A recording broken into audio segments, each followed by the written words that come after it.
Good afternoon, everybody. Good to see all of you. Happy Friday. The President looks forward to embarking on his historic return to the Middle East, visiting Saudi Arabia, Qatar, and the United Arab Emirates next week, where he will focus on strengthening ties between our nations. 8 years ago, President Trump's first trip was to this same region of the world, where he introduced his bold peace through strength foreign policy strategy. On that trip, the president laid out his goal of eradicating terrorism and extremism in the region, which he successfully accomplished over the course of his administration with the total defeat of ISIS and the historic signing of the Abraham Accords. Now, 8 years later, President Trump will return to re-emphasize his continued vision for a proud, prosperous, and successful Middle East, where the United States and Middle Eastern nations are in cooperative relationships, and where extremism is defeated in place of commerce and cultural exchanges. This trip ultimately highlights how we stand on the brink of the golden age for both America and the Middle East, united by a shared vision of stability, opportunity, and mutual respect. The President greatly looks forward to visiting with our brave men and women in uniform at our U.S. Air Base in Qatar throughout this trip. Yesterday, President Trump demonstrated the art of the deal and secured a historic trade agreement, despite all of the naysayers who said no deals were coming. That, of course, turned out to be untrue. On the 80th anniversary of Victory Day for World War II, President Trump announced a great deal that provides American companies unprecedented access to the UK markets while bolstering U.S. national security.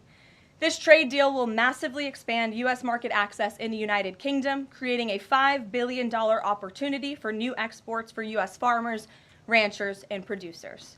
This includes more than $700 billion in ethanol exports and $250 million in other agricultural products like good old American beef. The deal commits the United States and United Kingdom to work together to enhance industrial and agricultural market access and strengthens American competitiveness. Importantly, the deal also ensures streamlined customs procedures for U.S. exports. The UK will also be purchasing $10 billion of American-made Boeing planes as part of the deal. A trade agreement like this between the United States and the United Kingdom was being worked on for many years but continued to prove elusive. But because of President Trump's bold negotiating approach, he got it done. All of this happened because of President Trump's implementation of powerful tariffs to end the era of economic surrender and rebalance America's trading agreements.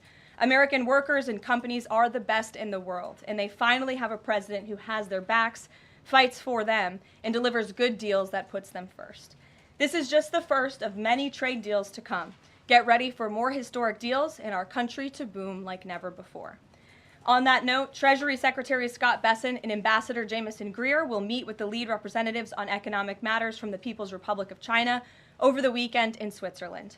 As President Trump has said, the United States and China have been talking for some time over the course of the administration, and now teams from both countries will meet in person to continue discussions. You can be certain that President Trump and his trade team will ensure we work to achieve the best deal possible for America. In other news, the Trump administration just announced a new incentive for illegal aliens living in the United States to self-deport.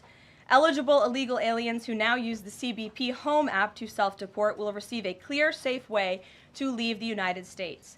Their plane tickets home may be paid for, and they will receive a $1,000 stipend once we have confirmation that they have left our country.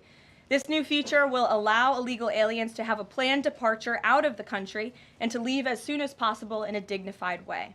If illegal aliens make the right decision here and submit their intent to depart through the CBP Home app and pass extensive vetting, they will be temporarily deprioritized for ICE detention and enforcement action before their scheduled departure. And leaving voluntarily in this matter may improve their legal immigration options in the future. This initiative will also save massive amounts of money for American taxpayers. Voluntary departures are much more cost-effective than traditional removals. By deploying the CBP Home app in this new way, President Trump is aiming to reduce the need for costly arrests, detentions, and court proceedings. Currently, the average cost of traditional removal is more than $17,000 per illegal alien. Our projections estimate that the use of the CBP Home app will massively reduce that financial burden by approximately 70%, so taxpayer dollars can be redirected and our brave immigration law enforcement officers can focus on removing the most violent illegal aliens hiding in our communities. Finally, it was announced this morning that First Lady Melania Trump secured a $25 million investment in President Trump's budget to provide housing and support for youth transitioning out of foster care. And in recognition of the 7th anniversary of Mrs. Trump's Be Best initiative, the U.S. Department of Housing and Urban Development allocated funds toward the agency Foster Youth to Independence program.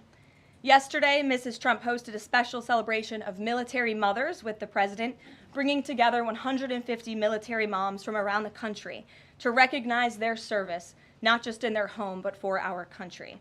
For those of you who were there at the events yesterday like I did, I have no doubt you will join me in recognizing how truly special those moments were. So let's get to questions. Here in our new media seat today is Andrew Egger, the White House correspondent for The Bulwark. The Bulwark is a new media company launched in 2019 with hundreds of thousands of readers on Substack and more than 1 million subscribers on YouTube. Andrew, please kick us off, and thanks for being here. Yeah, thank you for having me, Caroline. The president posted another ad this week for his Trump meme coin. The group that's running that coin is encouraging people to buy in order to win a dinner this month with the president. Why is the president planning to attend a dinner for the top investors in his coin? Look, the president is abiding by all conflict of interest laws. The president has been incredibly transparent with his own personal financial obligations throughout the years. The president is a successful businessman, and I think, frankly, it's one of the many reasons that people reelected him back to this office. There are at least some people who are buying this coin who seem to view it as an opportunity to influence the president's views. There was a logistics company this week that said they would buy $20 million in the coin in order to advocate for free trade between the U.S. and Mexico. If buyers are buying for that reason, are they wasting their money? Look, I can assure you the president acts with only the interests of the American public in mind, putting our country first and doing what's best for our country, full stop. That's his intention, and that's what he's focused on. Kristen, good to see you here today. Welcome back. Caroline. Thank you. Glad to be back.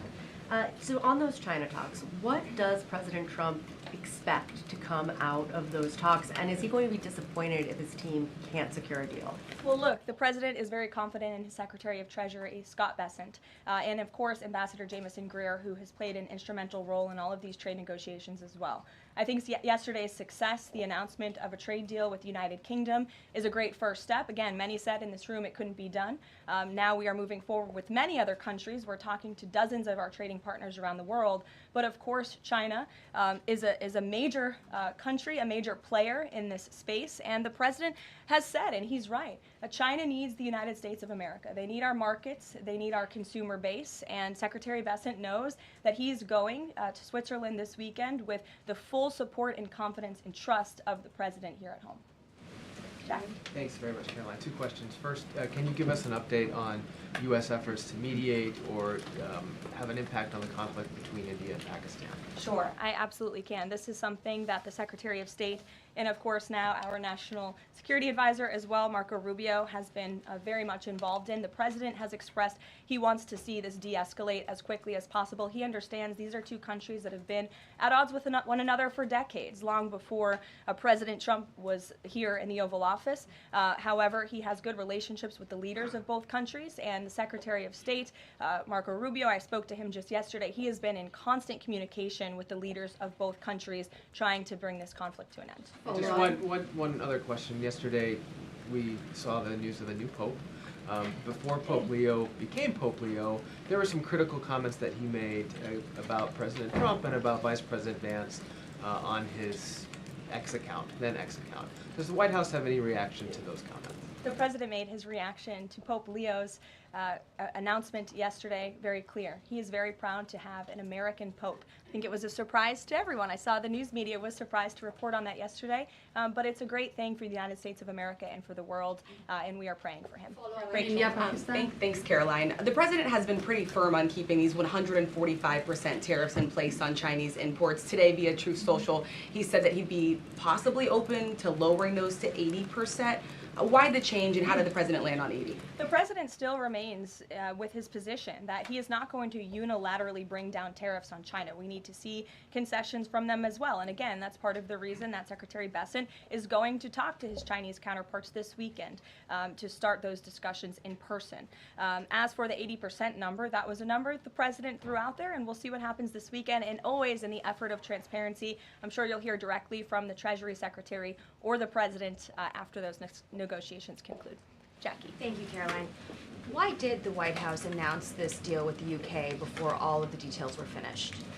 That's not true, actually. I saw the fact sheet. I saw the deal as well before the president brought all of you in the Oval Office in the effort of transparency. You had the president and the prime minister on the phone talking to all of you directly about how this was a great deal, a phenomenal deal, and discussions will continue. But as I spoke to our Ambassador Greer yesterday, this is how trade deals work. You set an initial agreement, you set the framework, you set up the deal, and then of course, T's have to be crossed and I's have to be dotted, but this deal is a good deal, and the numbers are determined, and all of the market access that I just discussed will remain. Does that mean that the 10% baseline is going to still be there at the end when all of the other details are ironed out? The president is committed to the 10% baseline tariff, not just for the United Kingdom, but for his trade negotiations with all other countries as well. Permanently, even after the deals are done, like that is going to remain. The president is determined to continue with that 10% baseline tariff. I just spoke to him about it earlier. Stephen. Thank you, Caroline. I'd like to ask about New York and about a personnel matter.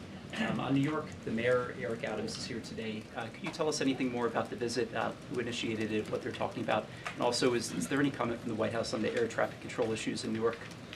All I will say on Mayor Eric Adams is that he requested a meeting with the president, and the president was willing to take it. If the president wishes to discuss his private meeting afterwards, I will let him do that himself. Yes, I'm glad you asked about the FAA. There was a glitch in the system this morning, especially at Newark Airport. As you all know, I spoke to the Department of Transportation.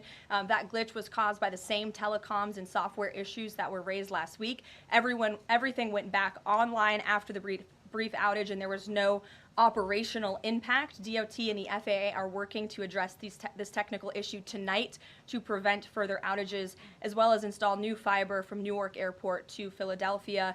And the goal is to have the totality of this work done by the end of the summer. I want to add that this outage at Newark Airport speaks to why the Secretary of Transportation yesterday made a massive announcement in investing in our aviation safety and our telecom system. There's a 4-part infrastructure plan that was released by the Secretary of Transportation yesterday to improve communication, surveillance, automation, and their facilities. They want to replace the antiquated telecom systems with new fiber, wireless, and satellite technologies, replace more than 600 radars, which have gone way past their life cycle, and address runway safety. They want to build 6 new air traffic control centers for the first time since the 1960s and replace towers as well. They want to implement new modern hardware and software for all traffic facilities to create a common platform system throughout the towers. These are much needed changes. This is a very bold plan by the Department of Transportation. I think it's unfortunate that the previous administration sat on their hands and did nothing, but how grateful we are that we have a Department of Transportation and a secretary and a president who's willing to take bold action and change. And the personnel matter, Caroline, could I ask? Thanks, Caroline. Just going back to India, Pakistan, can we expect President Trump to get in touch personally with the leaders of those countries to try and de-escalate this situation? If and when that happens, we will certainly let you know. Natalie.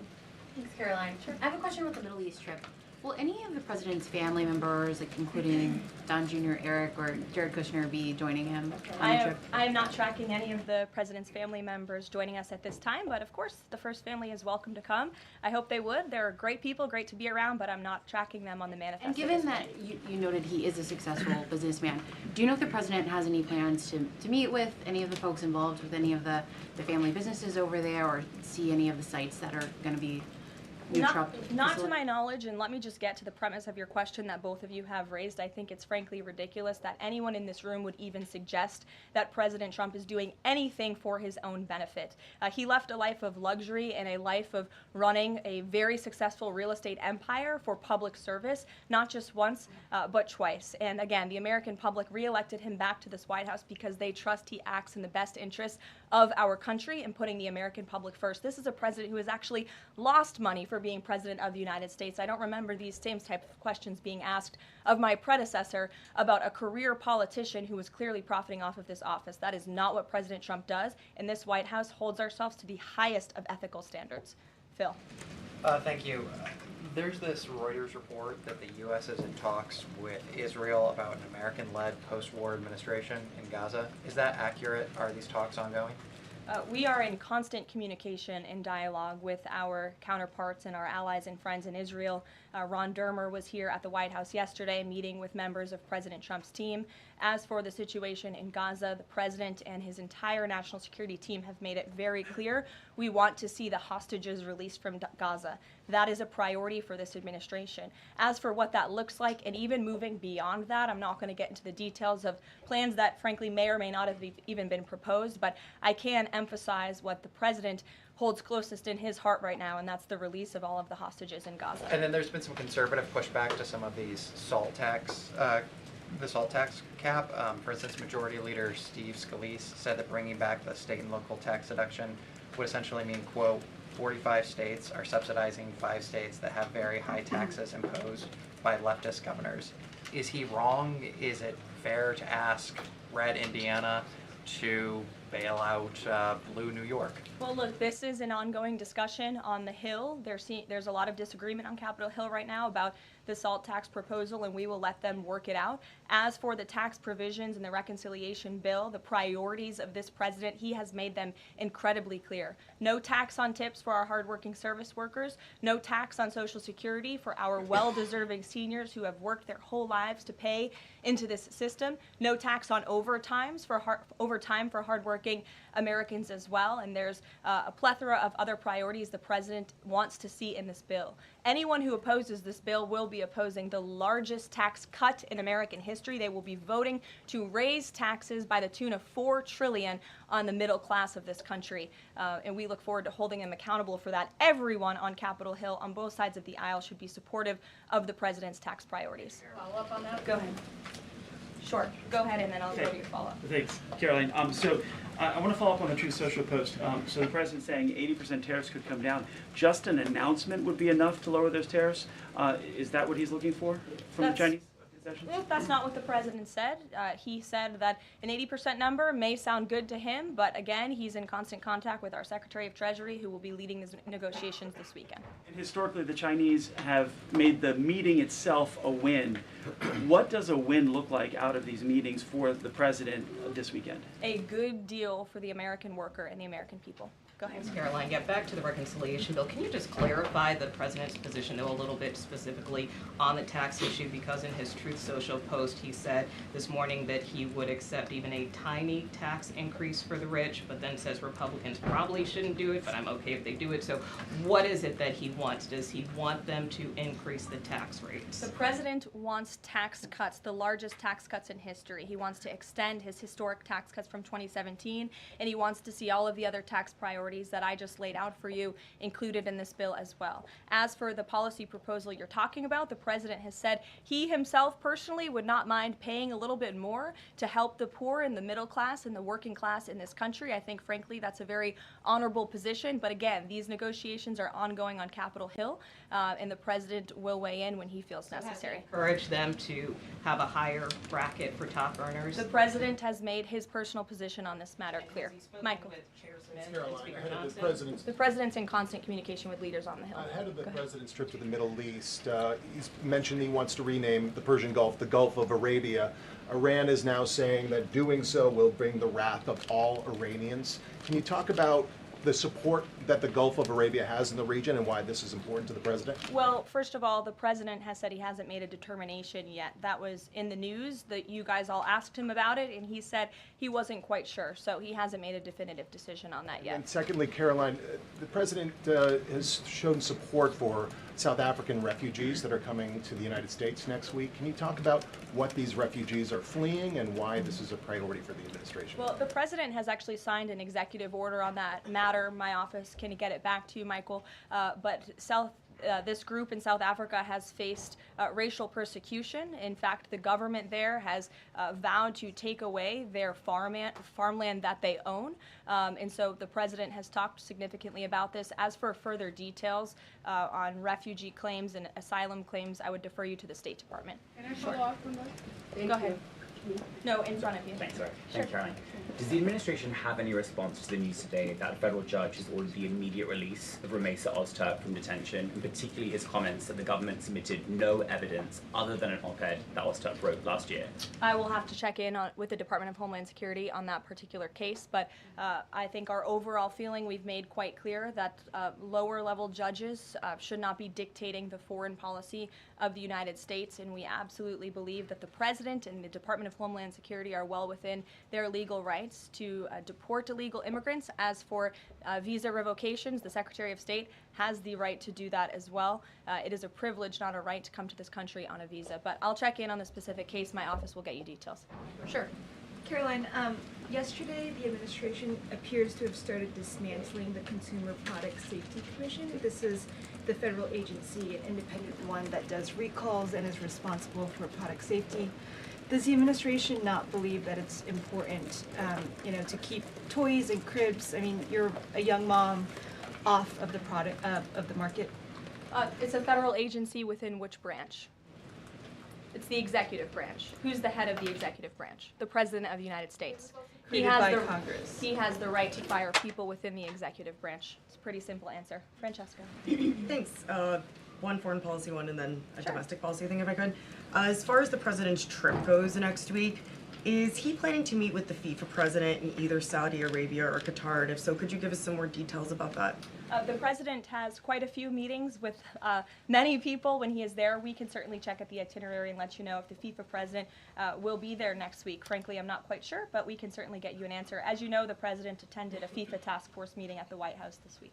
And on the domestic front, could you explain why the FEMA administrator was removed from his position this week? Look, this is a personnel matter in regards to the Department of Homeland Security, but my understanding is that this individual testified saying something that was contrary to what the president believes and the goals of this administration in regards to FEMA policy. And so, of course, we want to make sure that people in every position are advancing the administration's goals. But as for specifics, I defer you to the Department of Homeland Security. We leave it up to our great cabinet secretaries when it comes to personnel matters. Sure, in the back. Thank you. Aid hasn't gone into Gaza in 10 weeks. Israel says that this is a policy to pressure Hamas in the negotiations, in the ceasefire negotiations. Is this a policy that this administration supports? The president answered this week. He said that he wants to ensure that aid can get into Gaza, but we have to do it in a responsible way to ensure it doesn't end up in the hands of terrorists. So this is something the administration is actively working on, and when we have a policy to announce on this definitively, we can certainly let you know. Can you talk about this effort for the U.S. to take over the distribution of aid in Gaza, to exclude Israel, but also international organizations said this effort militarizes aid? I would reject that characterization by whatever groups you are citing. Kelly. Caroline, thank you. I want to get back to the First Lady Melania Trump dealing with foster children. That's an important component in American life to see what happens to the future of our children, particularly in foster care. Can you explain the significance of this development between the First Lady and the housing and urban development? Yes, absolutely. It's millions of dollars that will go into a program that helps these children transition out of foster care to have productive and positive lives. And I'd like to share a personal story since you asked if I may. I hope the First Lady won't mind. I was at an event in Florida last year, and I was approached by a gentleman who was a foster dad, and he had taken in, I think it was 6 or 7 foster children. And he spoke to me. He had recognized me in my work for President Trump's campaign at the time. And the little boy who was with him talked about the personal relationship that he had with First Lady Melania Trump. And the conversation she had had with him and how she really encouraged him to be the best that he could be during her first term here at the White House, and how even after she and President Trump left the White House, she kept in very close touch with this young foster child. It was a touching moment that I will never forget, and it speaks to the heart of this First Lady and the great work that she is doing for foster children. And this is certainly a very big announcement that I know our Secretary of Housing and Urban Development is in particular very excited about, and we can certainly get you all the details on that program. John. Thanks a lot, Caroline. I want to ask you about the trade deal that the President announced yesterday with the UK as it relates to the auto sector. Sure. The trade group that represents the big three here in the U.S. believes that it may put the big three automakers at a competitive disadvantage. What the trade group says is that it will now be cheaper to import a UK vehicle with very little American content than a USMCA compliant vehicle imported from Mexico or Canada with just 50% American content. What's your response to that criticism coming from this trade group? Well, first of all, let's be clear about what the deal does. It sets a 10% rate on auto imports for the first 100 cars that are imported into the United States. 100,000 cars, thank you. That would be very few cars. 100,000 cars imported from the United Kingdom. After 100,000 vehicles, it goes back up to a 25% tariff. And as for our U.S. auto manufacturers, our auto industry, the president wants to put them on the best pedestal to compete. And by the way, if they produce vehicles right here in the United States of America, they will face no tariff at all. I would argue of any industry, the president has spent more time talking to and listening to the concerns of our auto industry here at home. He hears them, he believes in them, he wants to see them produce their vehicles here in the United States of America. This is a good deal for them too. Is this a model for European and Asian vehicles as well, what we see coming out of the UK trade deal with the US? Look, all of these deals are going to be tailor-made. The president has said that from the beginning. It's very apropos that the first trade deal was announced between the United States and the United Kingdom, one of our oldest and greatest allies, but each country has unique concerns and challenges in terms of American industry. We need to open up markets in every single country, and obviously the needs are unique, so our trade team is looking at each country and the advantages that we can pursue for American industries and American workers. Sure. Happy early Mother's Day. Oh, thank you. The president said yesterday that he would be speaking with Zelensky shortly. Did that call happen yesterday, or do we expect that to happen in the near term? The call happened yesterday. President Zelensky called the president to tell him that the critical minerals deal had passed the parliament in Ukraine. I talked to the president about that call. He said it was very good and productive, and of course the critical minerals deal is great for Ukraine, but also of course for the United States of America and our taxpayers here. It was a good call, and they also spoke about, of course, this ceasefire that the president proposed, the 30-day ceasefire between Russia and Ukraine, which we know Europe is on board with, and we hope both countries will agree to. So next week, do we expect President Putin, is there any chance that he could meet with Trump while he's in the region? The president answered this yesterday. Not going to happen. Question on ceasefire. Has he got any reaction from Zelensky or Putin on the proposal for ceasefire? Is he satisfied by the reaction to that proposal? Not to my knowledge, but certainly if there is reaction and updates, I'm sure you'll hear directly from the president. Question, the president fired the Librarian of Congress. Why did he choose to do that? We felt she did not fit the needs of the American people. There were quite concerning things that she had done at the Library of Congress in the pursuit of DEI and putting inappropriate books in the library for children, and we don't believe that she was serving the interests of the American taxpayer well, so she has been removed from her position, and the president is well within his rights to do that. John. Thank you, Caroline. Happy Mother's Day as well. Thank you. President Trump ran on delivering the biggest tax cut in history, got over 70 million votes. Right now, you got a handful of obstructionists in the Republican conference that are saying they're not going to go along with his tax cut package. You just said those that don't will be held accountable. What is your description of being held accountable? Well, look, I think they'll be held accountable by the voters in their respective districts if they choose to vote for a tax hike to the tune of $4 trillion, which would raise taxes to thousands of dollars per household in this country. The president has great political instincts. That's why he's back in the Oval Office, and Capitol Hill should follow his lead. As for the president, speaking of him, he will be signing executive orders later this afternoon. We are happy to provide more information on those executive orders if you wish. Thank you for the Mother's Day wishes, and happy Mother's Day to all of the moms in the room. And don't forget to call your mom this Sunday. We'll see you guys later. Have a good weekend.